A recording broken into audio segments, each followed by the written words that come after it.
శుభోదయం. Global బెతేనియా Calvary ministry తరపున ఈ ఉదయకాల సమయంలో మరొక్కసారి మీ అందరితో కూడా కలుసుకుని దేవుని పరిశుద్ధమైన మాటలు ధ్యానించుటకును దేవుడి నాకు ఇచ్చిన మధురమైన అవకాశంను బట్టి దేవునికి ప్రత్యేకమైన వందనాలు తెలియజేసుకుంటున్నాను. ఈరోజు కూడా పరిశుద్ధమైన వేద గ్రంథంలో నుండి మరొక చక్కటి మాటను చదువుకుందాం. మార్కు సువార్త 14వ అధ్యాయము 38వ వచనాన్ని నేను చదువుతున్నాను. దయచేసి గమనించమని ప్రభు పేరిట మనవి చేస్తుంటున్నాను. మార్కు సువార్త 14వ అధ్యాయము 38వ వచనము. మీరు శోధనలో ప్రవేశించుకుంటున్నట్లు మెలకువగా ఉండి ప్రార్థన చేయుడి.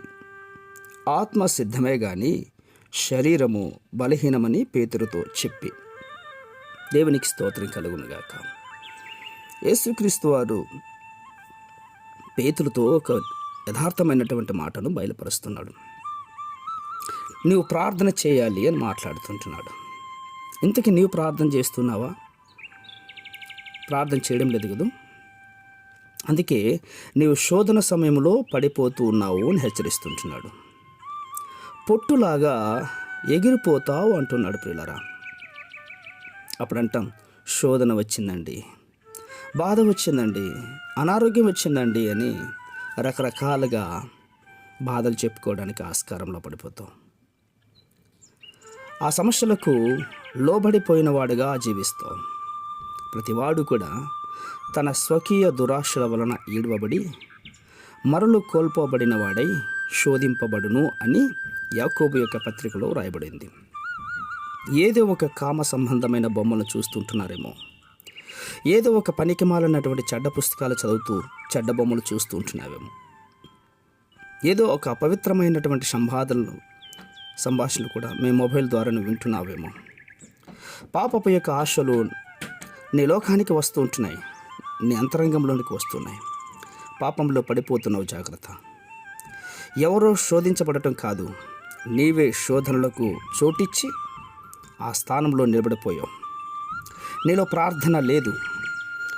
ఎవరు ప్రార్థన చేయరో వారు ఆ శోధన సమయంలో పొట్టులాగా ఎగిరిపోతారు అని బైబిల్ వాక్యం మనకు బయలుపరుస్తోంది.